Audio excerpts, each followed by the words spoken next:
सोनवाडी गाव तसं शांत होतं.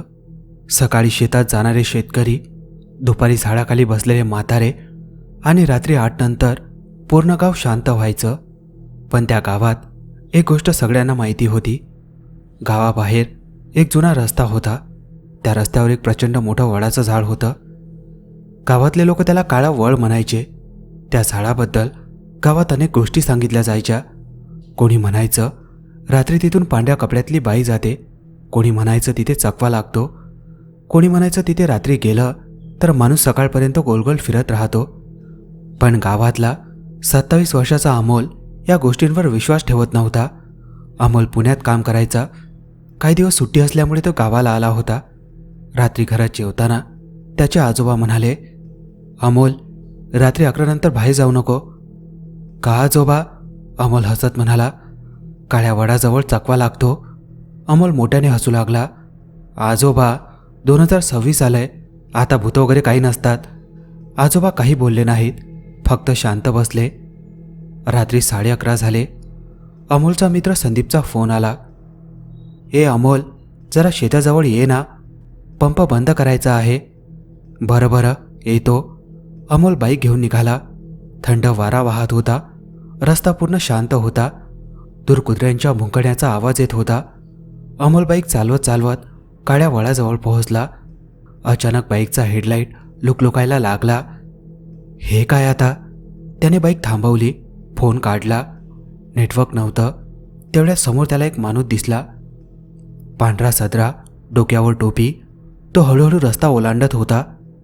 काका, इकडून संदीपच्या शेताकडे कसं जायचं? तो माणूस थांबला. हळूहळू अमोलकडे वळला. अमोलचं हृदय जोरात धडधडायला लागलं, कारण त्या माणसाचा चेहरा नव्हता. पूर्ण काळा, जणू चेहराच नाही. अमोल भीतीने बाईक सुरू करायला लागला, पण बाईक सुरू होत नव्हती. तेवढ्यात मागून आवाज आला, अमोल. तो दचकला. मागे कोणीच नव्हतं. पुन्हा आवाज आला, अमोल. यावेळी आवाज अगदी कानाजवळून आला. त्याच्या अंगावर काटा आला. तो कसाबसा बाईक सुरू करून तिथून निघाला. 10 मिनिटं बाईक चालवल्यावर त्याच्या लक्षात आलं, तो पुन्हा त्याच वडाच्या झाडाजवळ उभा होता. नाही, हे शक्य नाही. तो दुसऱ्या रस्त्याने गेला. 15 मिनिटांनी पुन्हा तेच झाड. आता त्याला घाम फुटला. फोन बंद झाला. बाईक पुन्हा बंद पडली आणि अचानक अंधारातून एक म्हातारी बाई बाहेर आली. तिचे केस पूर्ण विस्कटलेले होते. ती हळूहळू अमोलकडे बघत हसायला लागली. तुला चकवा लागलाय. अमोलच्या पायाखालची जमीन सरकली. त्या म्हातारीचं वाक्य ऐकताच अमोलच्या अंगावर काटा आला. आजूबाजूला काळोख होता. फक्त बाईकचा बंद पडलेला हेडलाईट आणि वाऱ्याने हलणाऱ्या वडाच्या झाडाच्या फांद्या. म्हातारी हळूहळू अमोलकडे चालत येत होती. तिचे केस पूर्ण पांढरे होते. डोळे विचित्र लाल दिसत होते. कोण आहेस तू? अमोल थरथरत म्हणाला. म्हातारी हसायला लागली. ते हसू साधं नव्हतं. जणू 10 लोक एकत्र हसत होते. अमोल मागे सरकला. माझ्याजवळ येऊ नकोस. म्हातारी अचानक थांबली. रात्र झाली की इथे आलेले लोक परत जात नाहीत. अमोलच्या पायाखालची जमीन सरकल्यासारखी झाली. काय बोलतोयस तू?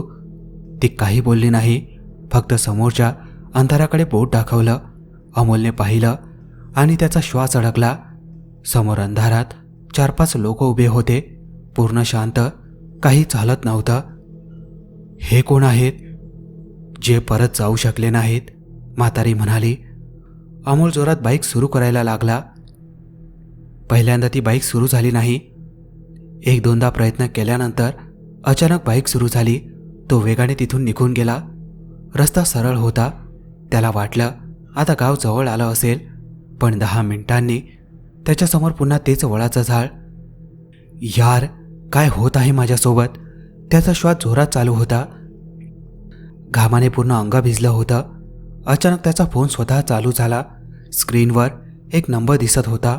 Unknown number. त्याने कॉल उचलला. हॅलो. समोरून फक्त श्वासाचा आवाज. हॅलो, कोण आहे? 2 सेकंद शांतता. मग आवाज आला, मागे बघू नकोस. अमोलचं हृदय जोरात धडधडायला लागलं. त्याच क्षणी त्याच्या बाईकच्या मागे कोणीतरी बसल्यासारखं जाणवलं. बाईक जवळ झाली. त्याच्या पाठीवर थंड श्वास जाणवला. तो हळूहळू आरशात पाहायला लागला आणि त्याच्या डोळ्यात भीती भरली. मागच्या सीटवर एक लहान मुलगा बसला होता. पूर्ण पांढरे कपडे, चेहऱ्यावर काळी सावली, डोळे पूर्ण काळे. तो हळूहळू हसायला लागला. अमोल जोरात ओरडला. बाईकचा ताबा सुटला. बाईक रस्त्याच्या कडेला घसरली. अमोल खाली पडला. त्याचे डोळे धुसर व्हायला लागले. पण बेशुद्ध होण्याआधी त्याला एक गोष्ट दिसली. तोच लहान मुलगा त्या म्हातारीच्या बाजूला उभा होता आणि त्यांच्या मागे आणखी बरेच लोक होते, अंधारात शांत उभे, त्याच्याकडे बघत. आणि मग सगळे एकत्र हसायला लागले. अमोलच्या डोळ्यांसमोर अंधार झाला. जेव्हा अमोलला जाग येऊ लागली तेव्हा त्याच्या डोक्यात प्रचंड वेदना होत होत्या. आजूबाजूला पूर्ण शांतता होती. थंड वारा वाहत होता. काही क्षण त्याला काही समजलं नाही.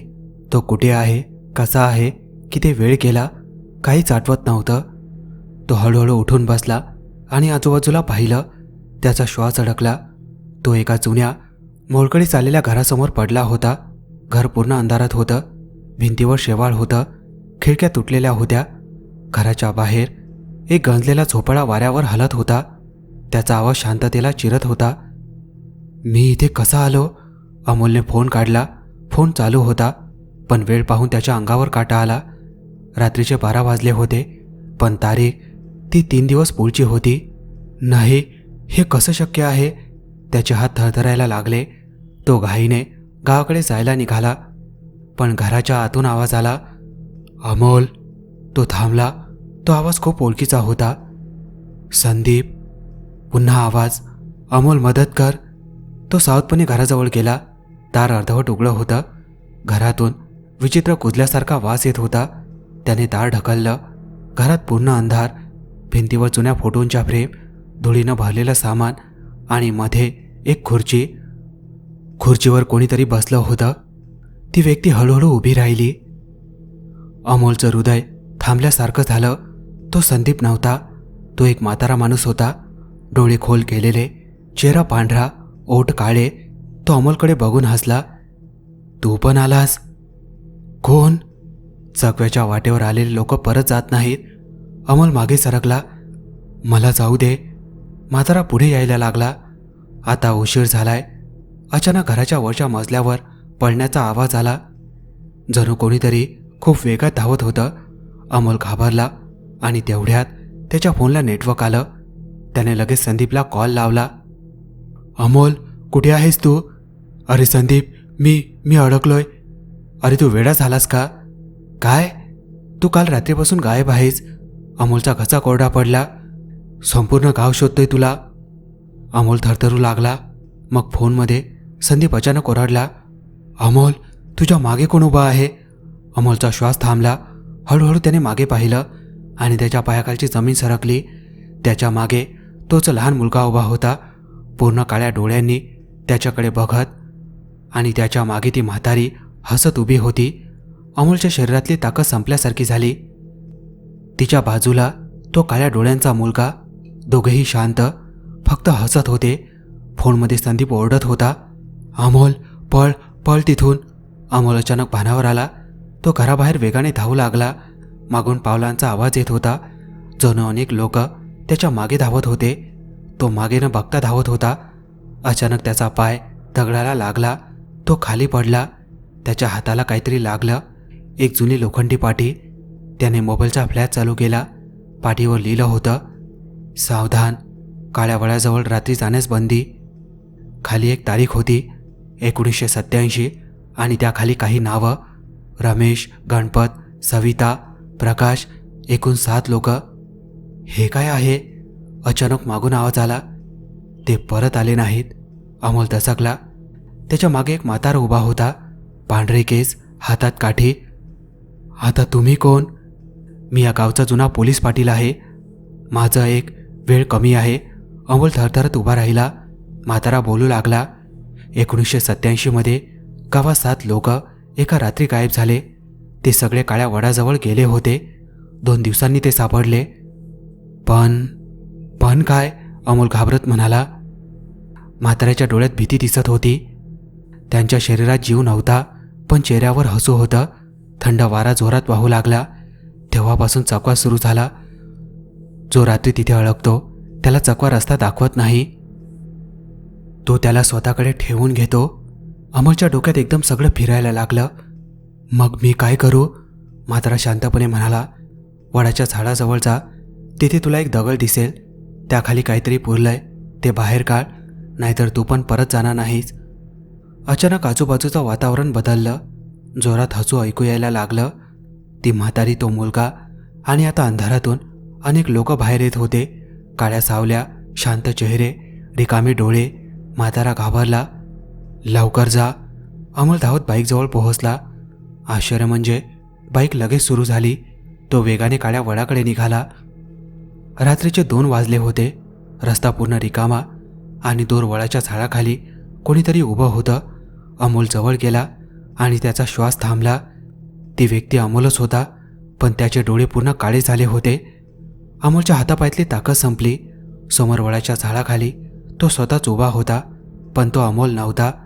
त्याचे डोळे पूर्ण काळे झाले होते. चेहऱ्यावर विचित्र हसू होतं. तो हळूहळू अमोलकडे बघत होता. हे काय आहे?